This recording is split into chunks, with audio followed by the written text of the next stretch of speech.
अपनी फेवरेट फिल्मों के बारे में जानने के लिए सब्सक्राइब कीजिए फिल्म कंपेनियन लोकल पर। बेल आइकॉन दबाएं ताकि आप एक भी अपडेट मिस न करें।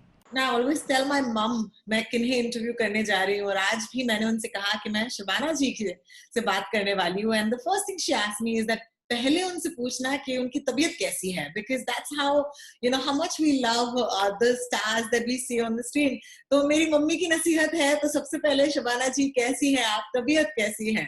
अपनी मम्मी से कहिए कि उनकी दुआओं का असर है। बहुत सारे लोग जो सारी दुनिया में थे, जिन्होंने मुझे बहुत सारी दुआएं और बहुत सारी मोहब्बत का इजहार किया, जिसकी वजह से अपना बिल्कुल ठीक ठाक हूँ, back on my feet, raring to गो।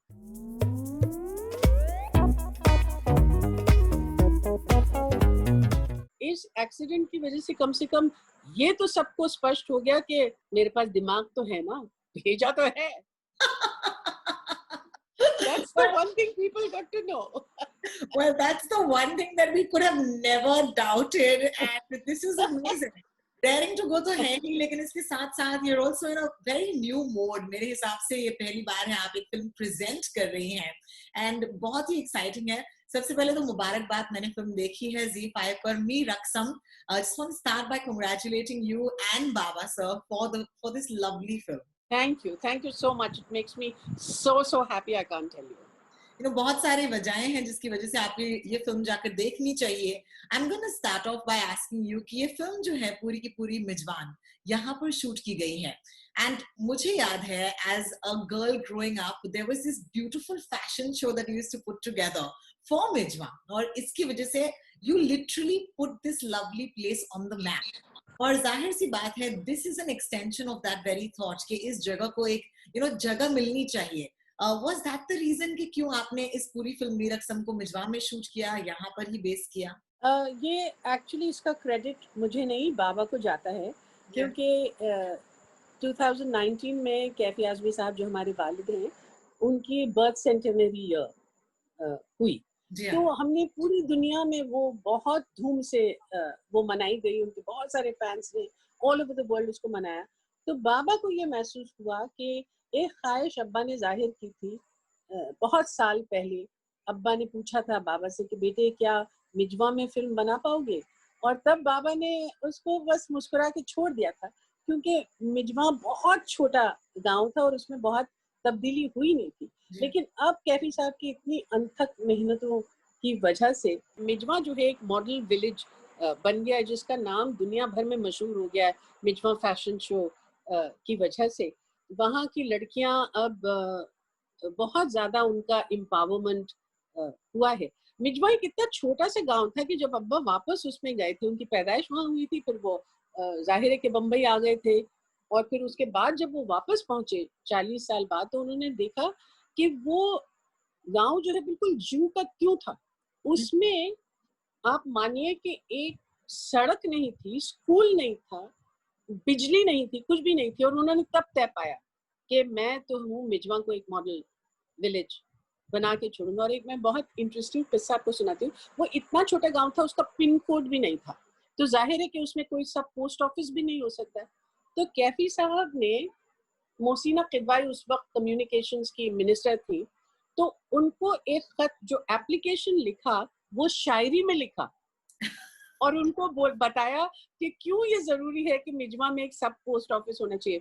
मोहसिना किदवाई जी के पास अब तक वो खत मौजूद है, और वो बोलते हैं कि वो इतनी खूबसूरत नज्म उन्होंने मुझे लिख के भेजी थी एज एन एप्लीकेशन। तो मैंने कहा इनको तो यकीनन मैं ये सब पोस्ट वहां लगाकर ही बनाकर ही दूंगी। तो इस तरह से बहुत सारी तब्दीलियां हुई हैं मिजवा में। जी हाँ, अदिति सुवेदी की बात तो जरूर करनी है कि ये मिजवा की लड़की है, और ये लड़की कहाँ से मिली, ये इसकी कहानी तो जरूर होनी चाहिए। देखिए, बाबा ने दरअसल बहुत सारी लड़कियों का ऑडिशन किया मुंबई में। अब वो एड वर्ल्ड्स की लड़कियां थी या फिल्मों में काम कर रही थी। कोई अच्छा डांस करता था, कोई अच्छी एक्टिंग करता था, दोनों एक साथ नहीं करते थे। लेकिन बाबा को इस बात का बहुत एहसास होता था कि इसमें मिट्टी की खुशबू की कमी है। जो रॉनेस एक गांव की लड़की की होती है, वो उनको चाहिए थी, बाबा को चाहिए थी। तो फिर उन्होंने ये तय पाया कि चलो मैं मिजवा में शूटिंग करूंगा और मिजवा की लड़की कोई ढूंढूंगा। अदिति वो मैं बचपन से देखती आई हूँ, क्योंकि उसके जो पिताजी हैं गोपाल, वो हमारे साथ काम करते थे। ओके। तो हाँ, अब्बा के साथ अब्बा जब उनकी तबीयत बहुत खराब हो गई थी, तो गोपाल उनके केयर गिवर थे। जी। उनके और अब जो है वो एक शिवली कॉलेज है, उसमें सिर्फ एक पियून है, जी। आप सोचिए। और उनकी बेटी है ये अदिति। तो उन्होंने अदिति के कुछ ऑडिशंस लिए और फिर उसने कभी कैमरा नहीं फेस किया था, उसने कभी डांस नहीं किया, कभी भरतनाट्यम नहीं किया था। डांस तो करती थी मगर भरतनाट्यम नहीं किया था। तो फिर बाबा ने उससे कहा कि तुमको बहुत मेहनत करना पड़ेगा और 3 महीने आके रहना पड़ेगा मुंबई में, तुम उसके लिए तैयार हो। And she said absolutely. और उसने अब जैसा काम किया वो तो सबके सामने, उसकी इतनी तारीफ हो रही है, इतनी तारीफ हो रही है कि मुझे यकीन है कि उसके पूरे परिवार को इंतहा खुशी हो रही है। हमको मिजवा में तो हो ही रही है। उसके स्कूल ने उसको अब एक ये दे दिया, स्कॉलरशिप दे दिया, ये उसका फाइनल ईयर है तो उसकी फीस माफ हो गई है। क्या फिर बात। गांव में मिजवा में काफी शोज किए जा रहे हैं जिसमें उसके माता पिता को, जो सरपंच है, वो उनका स्वागत कर रहा है वगैरह। So it's such a celebratedly beautiful moment. और मैं समझती हूँ कि बहुत जरूरी इसलिए है कि हमारे मुल्क में इतने सारे टैलेंटेड लोग हैं जो छोटे छोटे गाँव में बसे हुए हैं, जो छोटी छोटी टाउन्स में बसे हुए हैं। उनको मालूम नहीं है कि क्या उन उन अ, सपने देखने की हिम्मत भी उनको करनी चाहिए कि नहीं। क्या बात। अब इसकी वजह से उनको लगता है ना सिर्फ सपने देखना, लेकिन अपने सपनों को साकार करने की ताकत भी हम में है। क्या बात है। And I am so happy for Aditi, क्योंकि वाकई ही उन्होंने ना केवल एक्टिंग की है बट जो नृत्य है और खास करके जो भरतनाट्यम सीख चुके हैं, तो वो बहुत ही मतलब कड़ी नजरों से देखते हैं कि क्या हाथ ठीक है, क्या मुद्राएं ठीक। बिल्कुल। और मैं कहना चाहूंगी खास करके वो जो लास्ट जो उनका परफॉर्मेंस है, it moved me to tears, क्योंकि Yeah. खास करके दैट एंटायर फ्यूजन, एक सूफी और एक भरतनाट्यम का, जो शायद कहते हैं ना कि फिल्मों में ही सोचा जा सकता है Yeah. और फिर शायद आगे बढ़े इस बात से। बट मुझे ये भी बहुत ही स्वीट लगा कि ये जो एक कहानी है, ये एक बाप और बेटी की है। ये जो बाप बेटी का रिश्ता है, कहीं ना कहीं, क्योंकि ये ऑब्वियस सिमिलैरिटीज नहीं है, लेकिन the essence is the relationship perhaps of what you had Kaifi sahab के साथ। मैं आपसे पूछना चाहूंगी कि आपकी सबसे खास मेमोरी उनके साथ शायद कौन सी होगी, लेकिन आई वांट द छोटी शबाना जी, बिकॉज शबाना जी, देखो ना, मैंने ऐसे छोटी और से जी निकलता है but when you were younger, when you were much younger. नहीं, मैंने कई बार बहुत सारे किस्से हैं जो बताए हैं। जब मैं छोटी थी, मैं एक तरह की गुड़िया चाहती थी जिसके भूरे बाल हों और ब्लू आंखें हों। तो अब्बा ने मुझे, मैं सिर्फ 7 साल की थी, उन्होंने मुझे एक काली गुड़िया ला के दिया और कहा कि बेटे ब्लैक इज ब्यूटीफुल टू। मैं सिर्फ 7 साल की थी उस उम्र में। तो ऐसे बहुत सारे किस्से, लेकिन जो एक बहुत ही प्यारा किस्सा है जिससे मेरे आज भी आंसू आते हैं, वो ये है कि 14 जनवरी 2002 को मैं मिजवा में थी। अब्बा की सालगिरह मनाने के लिए गई थी और अब्बा की सेहत बहुत खराब थी। अब क्या हो गया था, उस समय मैं जो हूँ मेंबर ऑफ पार्लियामेंट बन चुकी थी। तो जब भी मैं मिजवा जाती थी तो झुंड के झुंड लोग अपनी फरमाइशें लेकर आते थे मेरे पास। तो मैं बाहर बरामदे में बैठी थी और इतना भी मुझे वक्त नहीं मिलता था कि मैं चाय भी पी सकूं। उन दिनों में अब्बा बिल्कुल बिस्तर से मतलब बिस्तर पे लेटे हुए थे, उठ भी नहीं सकते थे।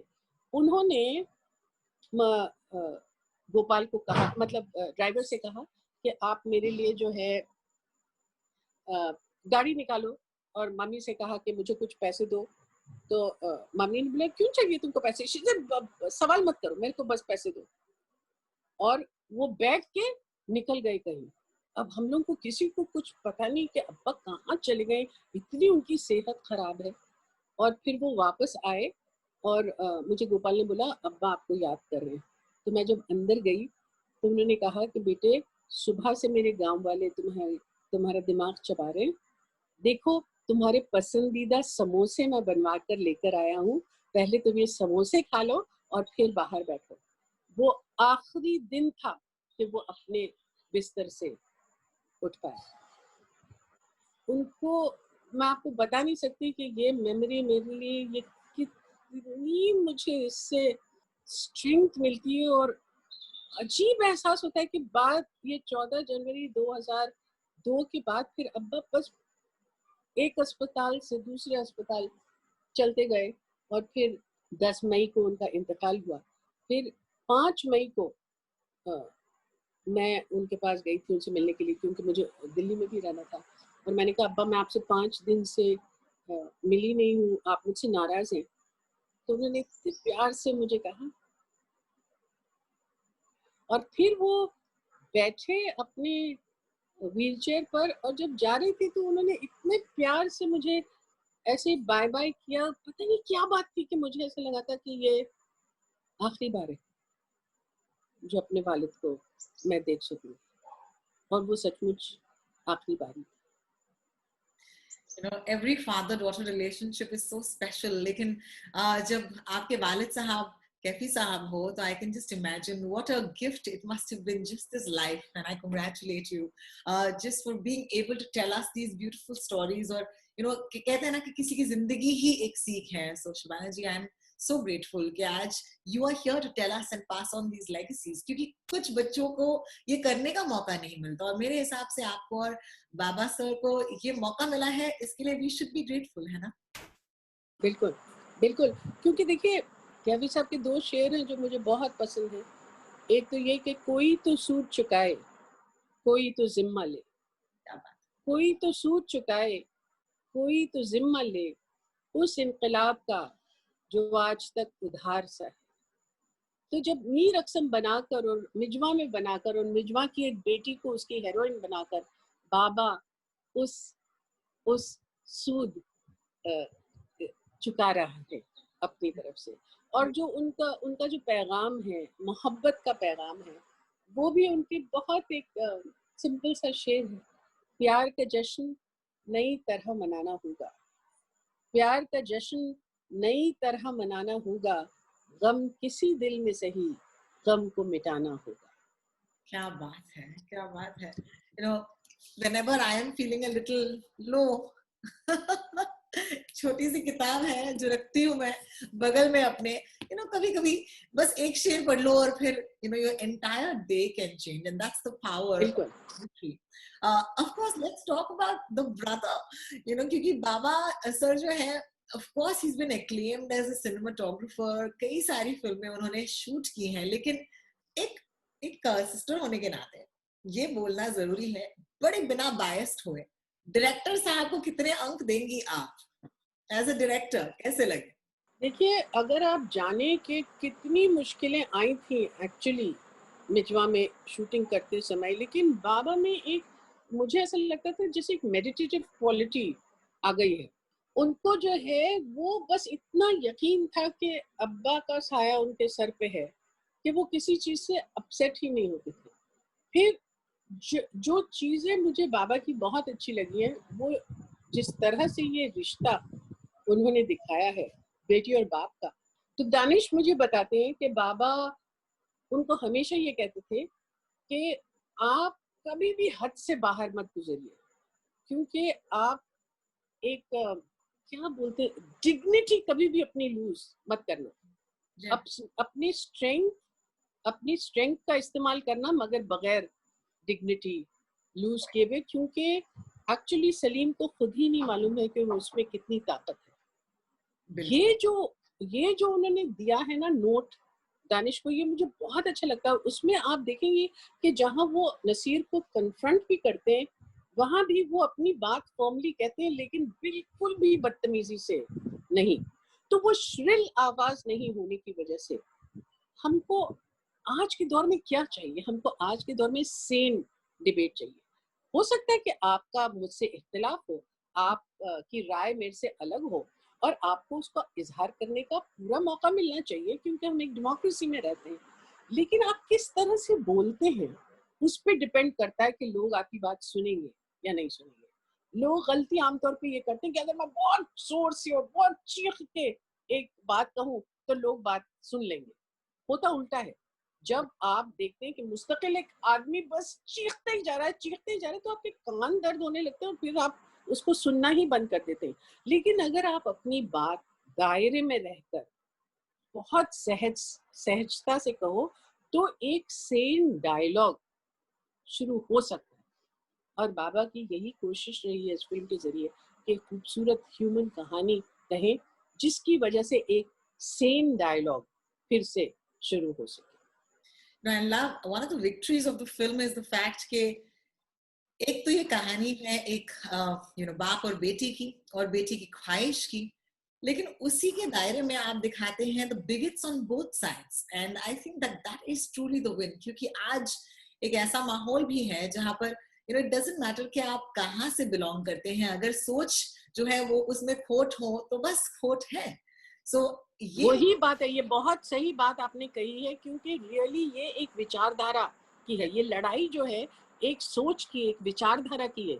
एक विचारधारा जो लिबरल है, प्रोग्रेसिव है, इंक्लूसिव है, और दूसरी विचारधारा जो ऑब्सक्यूरेंटिस्ट है, जो नैरो माइंडेड है, जो नफरत से भरी हुई हो। तो ये दोनों एक दूसरे के दो एंड्स पे खड़े हुए हैं, ये दो स्पेक्ट्रम्स पर खड़े हुए हैं। The fight is between the fundamentalist and the tolerant person. That's what we have to see. It doesn't matter because fundamentalists of all religions are mirror images of each other. Of each other, exactly. Of each other. ये मैं सोच रही थी कि कैसे उस दौर में कैफी साहब को प्रोग्रेसिव कहा जाता था। उस दौर में अगर वो प्रोग्रेसिव थे एंड वो हो सकते थे प्रोग्रेसिव। मैं सोचती हूँ कि आज के दौर में प्रोग्रेसिव होना भी बहुत डरावनी बात है कि नहीं? देखिए, मुझे लगता है कि ये एक कॉन्स्ट्रक्ट है। ये कॉन्स्ट्रक्ट बनाया जा रहा है एक एजेंडा के साथ, एक एजेंडा जो कि लोगों को तोड़ना चाहता है, लोगों के दिलों को, क्योंकि उससे आप कुछ राजनीतिक फायदे हो सकते हैं। हाँ, तो अब्बा ने तो मतलब बहुत पहले सिर्फ एक एंथम लिखा था इप्टा के लिए। देखिए, औरत के लिए क्या कहा आज से 70 साल पहले, कद्र अब तक तेरी तारीफ में जानी ही नहीं, तुझ पे शोले भी हैं बस अश्क फिशानी ही नहीं, तू हकीकत भी है दिलचस्प कहानी ही नहीं, तेरी हस्ती भी है एक चीज जवानी ही नहीं, अपनी तारीख का उन्मान बदलना है तुझे, उठ मेरी जान मेरे साथ ही चलना है तुझे। आज से 70 साल पहले इन्होंने ये कहा था, सोचिए। very few Shabana ji have the grace that you had and ये जो एक मैं कहती हूँ it's a blessing and जैसे मैंने कहा कि बहुत कम लोगों के मौका मिलता है कि इसे समझना और इसे आगे ले आना, और मीर अक्सम के थ्रू आप यही कर रही हैं। तो सबसे पहले तो as a girl I just want to say thank you so much as someone who's loved the arts, loved dance, loved classical Bharatnatyam dance, इस पर एक फिल्म बनाने के लिए बहुत बहुत शुक्रिया एंड बस हमारे साथ जुड़ने के लिए और हमें इतना कुछ देने के लिए, बस आपकी जिंदगी ही, इसके लिए बहुत बहुत शुक्रिया। थैंक यू, बेहद शुक्रिया, जीते रहिए। Thank you so much.